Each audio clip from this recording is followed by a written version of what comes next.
During our Bible study over the last few months of Hosea and Micah, we saw where God had told the Jewish people that he was going to send them into exile because of their unfaithfulness to him. This promise was fulfilled in 722 BC for the northern kingdom when the Assyrians carried them into exile. The lower kingdom, that is Judah, fell to the Babylonians in 135 years later in 587 BC. Many of the Jews from Jerusalem were carried into captivity leading up to the fall of Judah. The book that we're going to begin studying today is the experiences of one of these Jewish exiles. Daniel was taken to captivity in Babylon in 605 BC, and he remained captive for 60 years. The book of Daniel speaks of his life as a Jewish exile. Let's begin our study of Daniel by reading chapter 1, verse 1 through 5.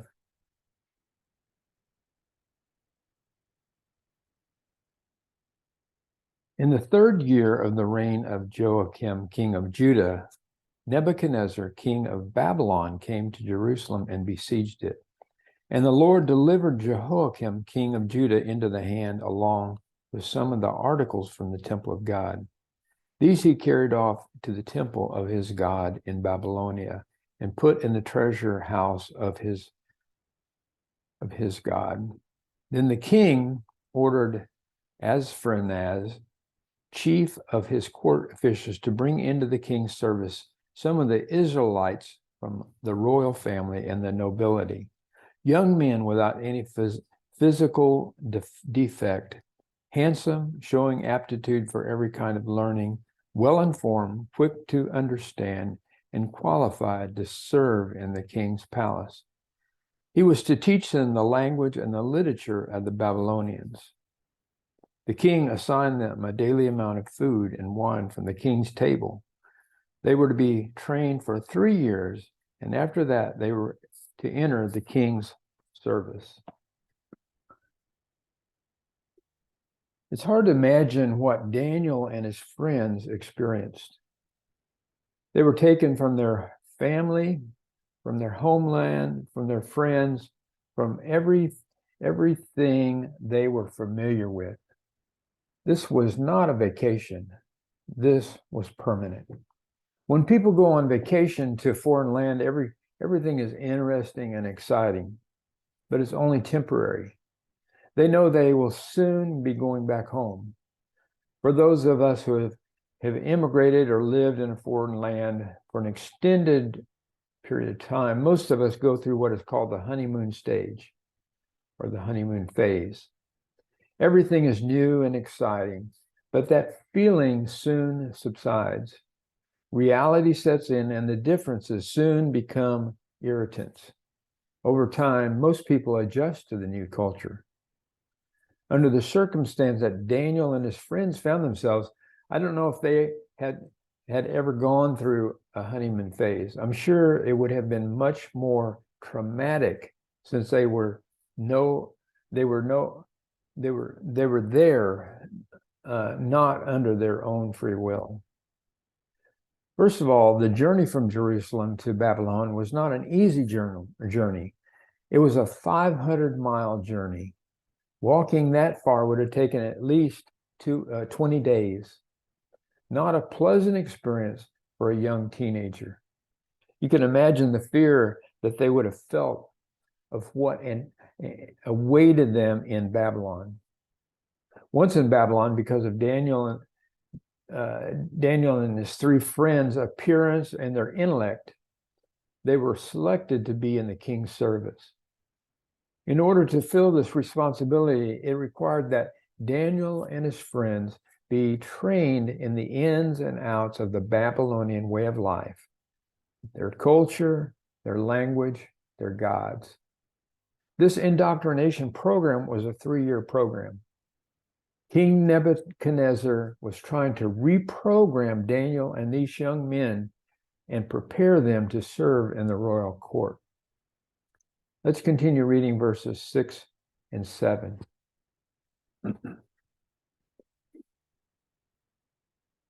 Among those who were chosen were some from Judah: Daniel, Hananiah, Mishael, and Azariah. The chief official gave them new names. To Daniel, the name Belshazzar; to Hananiah, Shadrach; and to Mishael, Meshach; and to Azariah, Abednego. Here we learn the names of the three of Daniel's contemporaries: Hananiah, Mishael, and Azariah. We don't know if Daniel knew these three other teenagers prior to being exiled. If they didn't know each other previously, perhaps they became acquainted during their trek to Babylon. I can imagine these four forming a tight alliance, an alliance that was an encouragement to one another. As believers, we need to have friends who are an encouragement to us, friends who will hold us accountable to do the right thing. Proverbs has a number of verses that speak of the friends that we should avoid. We need to be careful of who we choose to be our friends. Proverbs 12:26 reads, "The righteous choose their friends carefully, but the way of the wicked leads them astray." I believe that Daniel, Hananiah, Mishael, and Azariah had banded together because they were of one mind. They encouraged one another and they held each other accountable. There may have been other Jewish boys selected to be a part of the king's indoctrination program, but only these four are mentioned in the text. Part of this indoctrination program involved having Babylonian names assigned to them. Now, these names are not names that are not insignificant. These new names are significant, and they speak to the fact that the Babylonians were attempting to erase all the memories of the Jewish faith and heritage. In Hebrew, Daniel's name meant "God is my judge." But in the new name that was assigned to him, Belshazzar, meant Bel protects his life. And Bel was the chief god of the Babylonians. Hananiah's Hebrew name meant the Lord shows grace. Hananiah's new name, Shadrach, probably means under the command of Aku, the moon god. Mishael's Hebrew name meant who is like God. His new name, Meshach, meant who is like Aku, which was the moon god. Azariah's Hebrew name meant the Lord helps. His new name, Abednego, means the servant of Nabu, the god of learning and writing. So it's obvious that the Babylonians wanted to fully indoctrinate these four young teenagers to the Babylonian culture, the Babylonian way of life, and the Babylonian gods. They sought to fully erase the allegiance to Jehovah God. It's hard to imagine the pressure that these four felt. Today, how many young teenagers would cave under such pressure to conform? There are numerous examples of Americans who became famous as a young person. They were unable to handle the pressure. Britney Spears, Miley Cyrus, Justin Bieber, just to name a few. Also, many young athletes go wild with the newfound fame and fortune. How many young teenagers would be willing to stand up to the pressure of powerful people promising them the best that a nation has to offer if they only denied the one true God? Let's continue reading verses 8 through 14.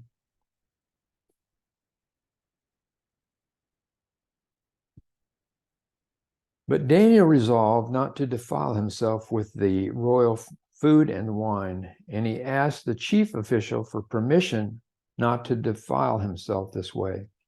Now God had caused the official to show favor and compassion to Daniel. But the official told Daniel, "I am afraid of my lord, the king, who has assigned your food and drink. Why should he see you're looking worse than the other young men your age?" The king would then have my head because of you. Daniel then said to the guard, whom the chief official had appointed over Daniel, Hananiah, Mishael, and Azariah, please test your servant for 10 days. Give us nothing but vegetables to eat and water to drink.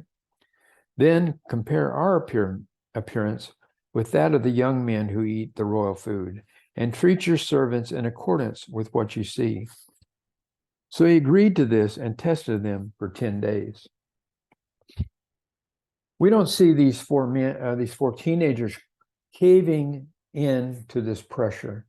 They stood firm in their convictions. Why would Daniel and his friends be concerned with the food being offered to them? They had been raised Jewish with the Jewish regulations for what food was acceptable to eat and how that food was to be prepared. The primary concern for the four youth was the meat. Most meat, meat must be drained of its blood during the processing to be acceptable to eat. Certain meats were also not acceptable. Pork, for example, was unacceptable. Furthermore, the meat consumed by the royal court may have been offered to idols, thus making it unclean. Daniel and his friends were not willing. They were unwilling to defile themselves with this unclean food. They were willing to stand up against the captors, the pressure. Notice that they were not confrontational, but it was done in a respectful way. They were not belligerent. Daniel made the request to the chief official respectfully. The reaction of the official shows the seriousness of the matter. He feared for his life. The food ration had come from the very top, from the king, the king himself. Any deviation from it could have cost him his life. So this request was not a simple request. The request was for him and his three friends to eat only vegetables and water for 10 days as a test. After 10 days, it would be determined if it was effective. Let's continue reading, beginning verse 15 through verse 20.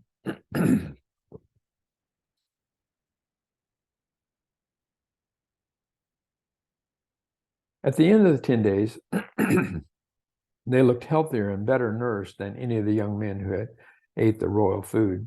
So the guard took away their choice food and wine, and they were to drink, and gave them vegetables instead. For these four young men, God gave knowledge and understanding of all kinds of literature and learning, and Daniel could understand various dreams of all kinds. At the end of the time set by the king to bring them into the service, the chief official presented them to Nebuchadnezzar. The king talked with them, and he found none equal to Daniel, Hananiah, Mishael, and Azariah, so they entered the king's service. In every matter of wisdom and understanding about which the king questioned them, he found them 10 times better than all the magicians and the enchanters in his whole kingdom. After the 10 days was up, the boys were in better appearance and were better nursed than the other youth.